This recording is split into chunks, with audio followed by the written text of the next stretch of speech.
So, explain the turquoise. Si nous avons parlé de Sumériens, de Tibet, de la civilisation des Urquilar. Oh, sacre bleu. On attend un peu. Did you cut?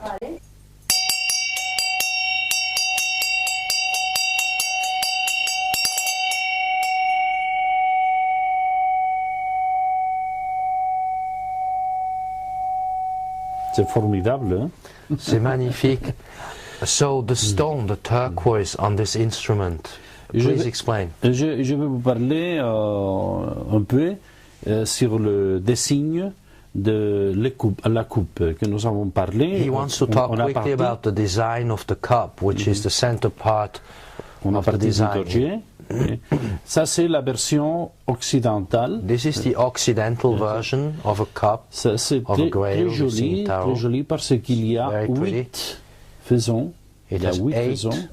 C'est inspiré de la technologie templière. This is typical Templar technology designed by the Templars. Dans la base 8 et dans la partie supérieure 8. Et ça, c'est la coupe. Une partie de condensation. This is the condensation part in the partie bottom. supérieure de condensation des énergies cosmiques. And the same in the upper part, where they bring in the cosmic energy. Ça, c'est la version occidentale. Mais je vais vous montrer un objet qui est sorti du Tibet et qui rejoint en lui-même deux manifestations de ceux qui sont plus connus du Graal. Ça, c'est tibétain. Oui. This is a Tibetan piece from Tibet, so this is the oriental version of what we just saw. And why is there a turquoise? Pourquoi il y a la turquoise? Dans la partie inférieure, c'est la forme classique de la coupe, mais la partie supérieure, c'est pour avoir cette pierre, la pierre verte, qu'on dit quand Lucifer il combat avec les autres anges, il s'est tombé de sa couronne une pierre verte qu'on appelle l'apside excellis, ou peut-être l'apside excellis, la pierre tombée du ciel. The lapis excellis. Lapis or l'apside. That would be the stone that fell from the heavens, and that is in the upper part of the cup. The lower part is the same as the occidental version, and the oriental version has this stone from the heavens. As we're speaking, by the way, there has just been the meteor that came down in Russia. I find this funny. And so they had this ancient story that when Lucifer was fighting with the other angels, a piece of stone fell out of his headdress, his crown. Anyway, this is the Tibetan oriental version of the Grail. Mais ça se ajoute les deux traditions, la pierre tombée et la coupe. So it actually joins both traditions, oriental and occidental version, western and eastern, meet in this object that he holds in his hand now. Bien, dans la prochaine fois, on va parler un peu plus sur la pierre tombée. We'll talk more about the stone that fell from heaven, like Stern, Stein in German, star and stone are very close words. C'est très intéressant nous centrer en autre sur la pierre sacrée, que ça c'est l'origine de toute l'architecture sacrée jusqu'à notre jour. So here we go into the sacred stone issue that is up to this day still relevant as far as sacred sites, sacred architecture. After all, you are an architect by profession, and so you can talk about this a little bit. I meant to ask you one point before I had forgotten, that you had explained to me the Greeks were able to put their pillars in such a way onto the earth that we feel it was levitated. Right? Ça c'est très important parce que vous pensez que dans une partie des évangiles, Christ lui dit à Saint Pierre, sur cette pierre tu bâtiras mon église. Et sa phrase c'est très important parce que tout le monde a déduit que c'est sur pierre. Mais le nom de Saint Pierre dans le moment, c'est un nom en hébreu, en araméen. c'est pas latin. Hein. Je pense que c'est le Christ qui lui a donné une pierre sacrée. Il a dit, sur cette pierre, il faut bâtir le temple. So the story une pierre sacrée. This is a very ancient story. It's mythological as well as myth, where Christ gives Saint Peter the stone, and he says, it is on that stone I want you to build the temple on the stone. So I heard from Kim that the pillars of the Greek temples were built in such a way, to make the long story short, they had to use levitation, and they had the ability of maybe anti-gravity, because even nowadays, to this day, our technology could not put together what they did. Ça, c'est la sémence. Ça, c'est le principe du pouvoir pour stabiliser la force du espace-temps. Hein? This is to stabilize the force of space-time. Excellis, la pierre du ciel. Sternsteine. Le pierre des étoiles. The stone from the stars, the stone from heaven, lapis excellis. Ça, alors, les Grecs, ils ont travaillé sur ça. And the Greeks worked with that technology, with that ability, that knowing. Mais c'est un peu plus long. Je vais vous faire une réflexion sur l'art grec. Je ne suis pas un spécialiste dans l'histoire de l'art, mais je connais un peu. He's not a specialist of the history of art, but he does know to some extent certain things, and he's carrying on now, giving us his view. Vous avez reconnu déjà qu'il y a un espace du temps plus grand entre la construction du vieux bâtiment, par exemple la porte du Lion à Mycénas ou la tombe d'Agamemnon, qu'ils sont peut-être de l'architecture néolithique un peu perfectionnée. La distance qu'il y a de ça à le bâtiment le premier temple grec, le Parthénos, hein, le temple de la Vierge, parce qu'en grec Parthénos c'est la Vierge, Athéna Parthénos. Athena Parthenos, la Valkyria. The Virgin. Anyway, when they built their temples, he's simply saying, I have to sum this up to go very fast now, that they had the ability and the knowing that was literally Neolithic. But there is a gap, there is a moment here in the history of architecture and art where obviously some technological abilities get lost. As I had said, the connection to the home star il y a is close. Une liaison entre les deux extrêmes. Il y a une liaison parce que there is a link between the two extremes. Il y a la naissance du rien de l'architecture grecque. Il y a une partie de progression et de développement. En premier, il y a une architecture très simple, et alors on fait un peu plus mieux, alors on fait un peu plus mieux, alors on finit en le faisant très mieux, et nous avons le pardon. Non. So he's saying it's not so Stargate from here. Yes, we did not have, as we're taught in fake history, a slight, small progression of architectural knowing going from not so good to a little better to a little better. Absolutely not. No. Même l'architecture... I mean, he meant to say we go straight to the Stargate knowledge that they had. Et cette architecture parfaite, même aujourd'hui, c'est incroyable. Si vous faites une approfondissement sur le bâtiment du temple d'Athénée à Parthénos, vous verrez que la partie inférieure sur laquelle s'était construit ce grand temple, c'est en forme lenticulaire pour faire une correction de la perspective. Ça, c'est superbe. Comment on ne peut pas faire ça sans les instruments que nous avons aujourd'hui? So he's saying that they had abilities that we simply cannot even match today in 2013. They were able, for instance, to build in a way as to, if I understood this right, almost defeat laws of perspectives. And in short, we do not have, with all the technology that is available to us, the knowing or the ability to construct in the way they did.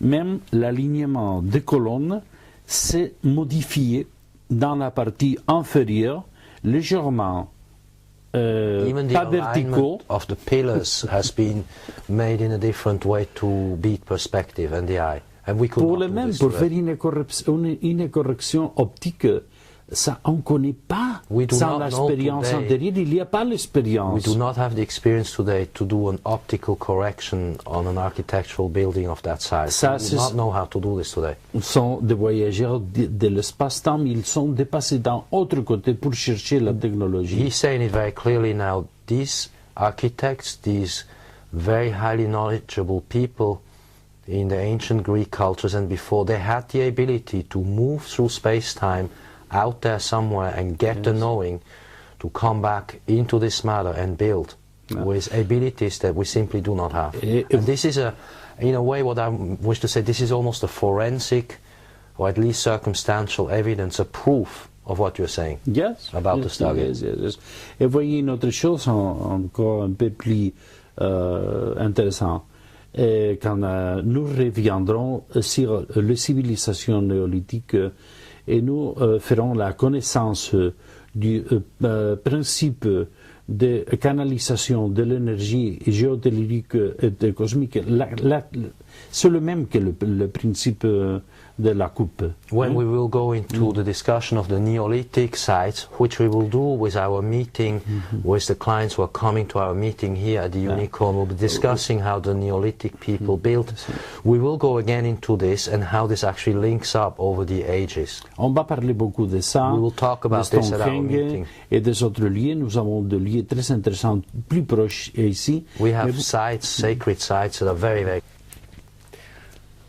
So I wanted to ask you, Kim, one more question about the architectural knowing.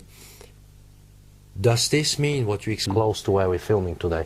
Mais vous pensez une seule pierre dressée, il fait une correction et une apportation, une fontaine de l'énergie. Alors, combien on peut faire une véritable forêt de colonnes qui sont placées dans un temple grec? C'est incroyable. C'est comme une comment on dit, c'est difficile pour moi. C'est comme une macro-installation de menhir, mais très perfectionnée. What he's saying essentially is that the Greek temples and these amazing constructions were like a macro many a dolmen construction, like this was taking Neolithic sites then to the nth degree. Et pensez que cette colonne, ils sont alignés comme des menhirs, comme all these pillars of the temples are lined up like menhirs, like dolmens. Ils ont travaillé une performance très spéciale de ces colonnes parce qu'ils sont inventés. They invented a technology of how to build these pillars and how also to position them into place. Appelé entasis. Entasis. Ça veut dire que la colonne, c'est pas une croissance de la base jusqu'au sommet constant, sino qu'à la partir du milieu se gonfle légèrement. Okay, so the pillar is not going straight in a straight line from top to bottom or bottom up to top, but the pillar does get a little bit wider in the middle. This is also what leads to this funny looking perspective which seems perfect, but really it is done. Is it so that it was done to be more able to last through an earthquake? Was it to make it more earthquake proof? Est-ce qu'ils ont fait ça parce qu'ils savaient qu'il y avait les tremblements de terre? Non. Et ils devaient, quand ils posaient sur la petite pierre. Non, ça c'est une autre technologie. Et je pense qu'on va parler ça quand on peut faire quelques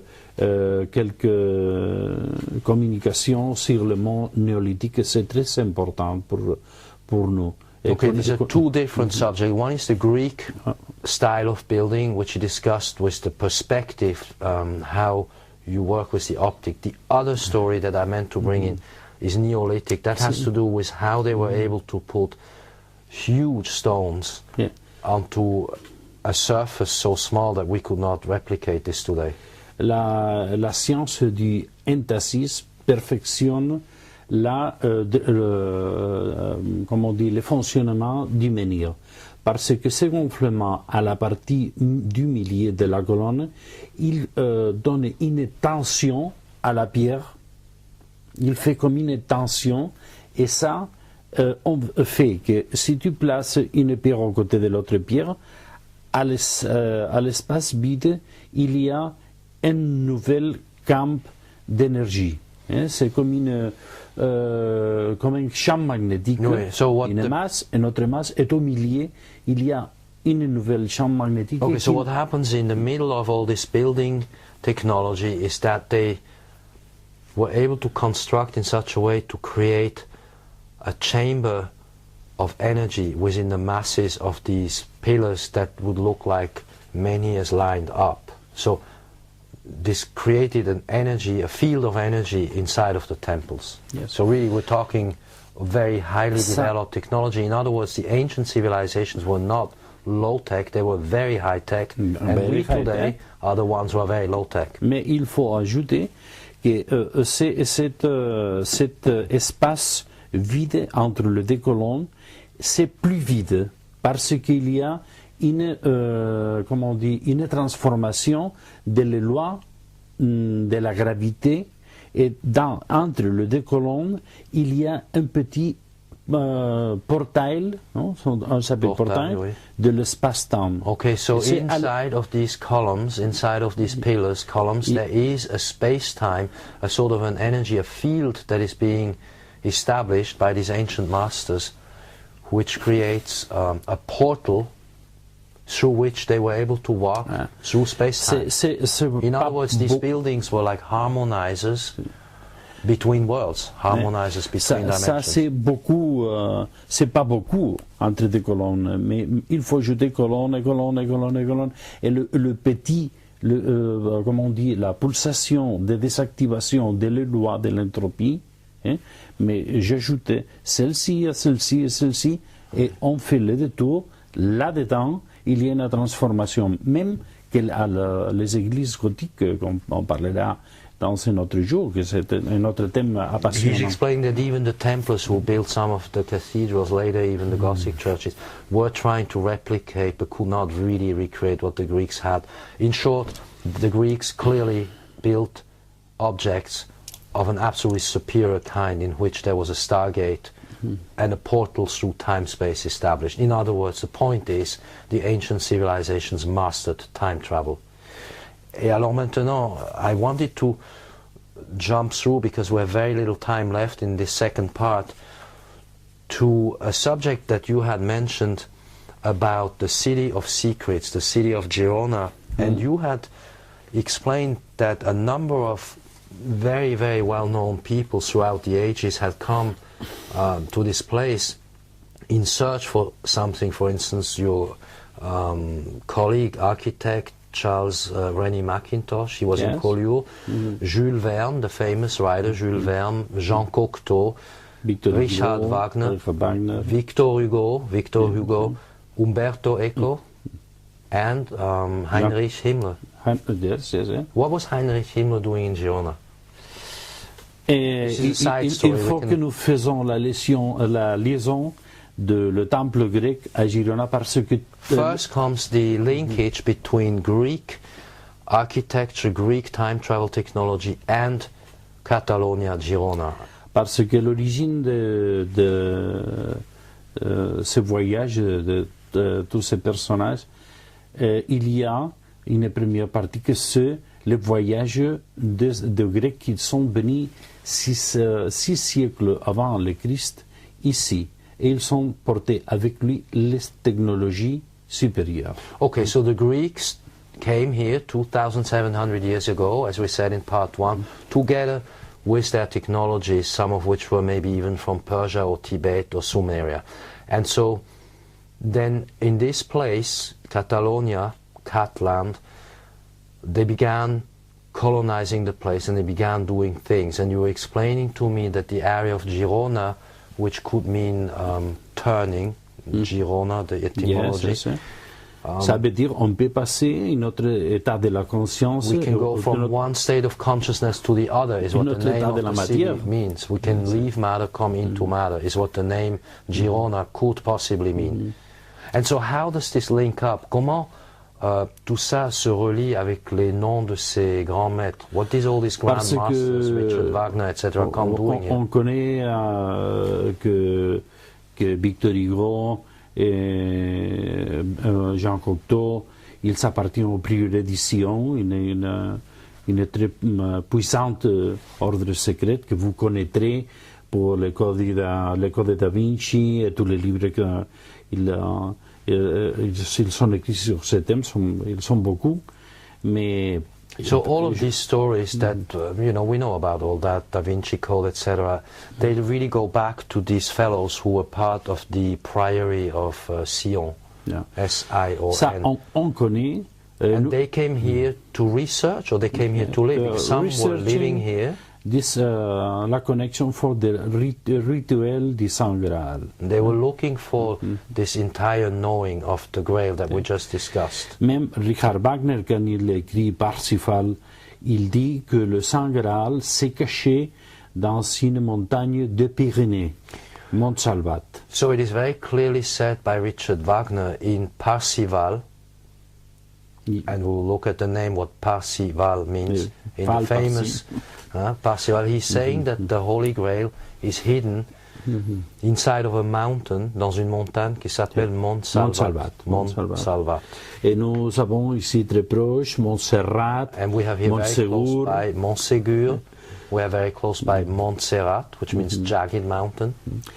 Nous connaissons que Richard Wagner, il s'est venu à Rennes-le-Château et après il est parti à Montserrat.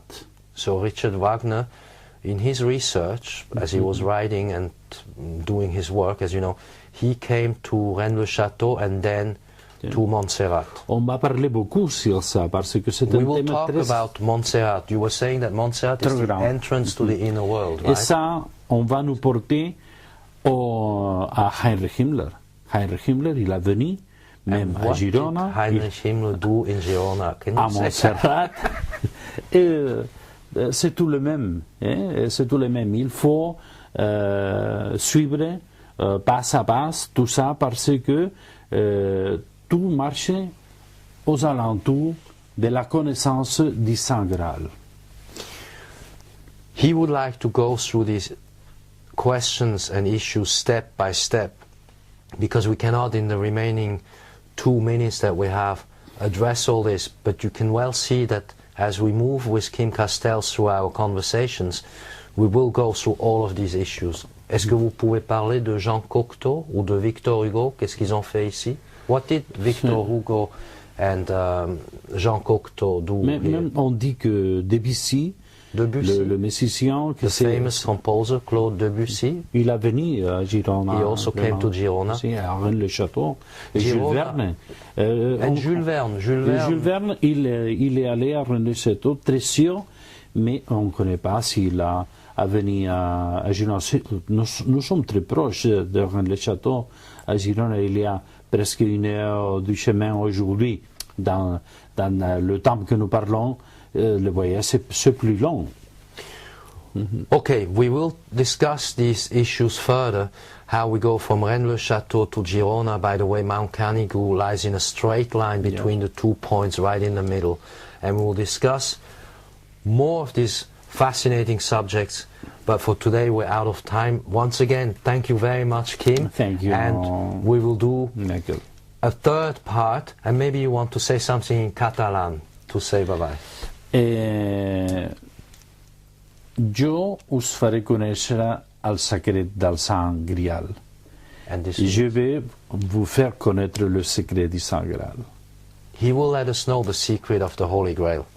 Thank you very much. Thank you.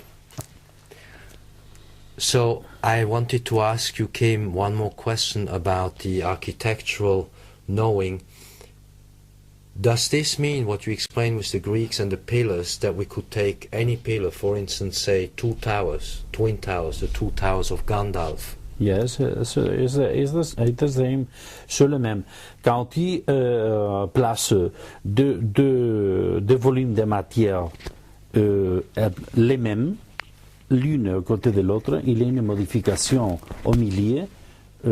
So when you place two objects of the same kind, same size, same material, same construction, next to each other, you create inside of it a field.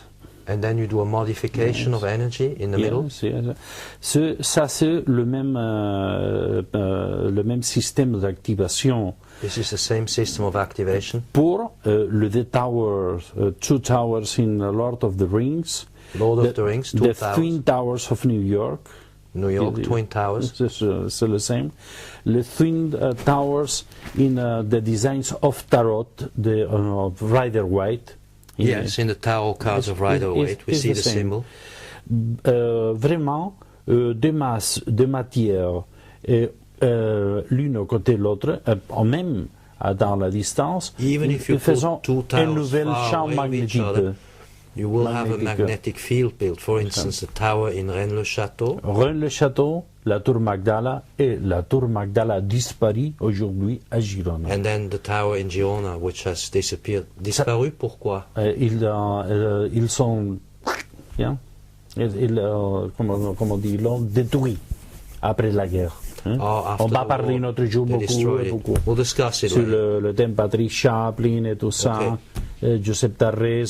Nous avons aussi récemment un épisode très fort de ce thème. He has many sources here that he can talk to us about, since he knows these things. He knows the people also, the researchers who did the work. Thank you very much. Thank you.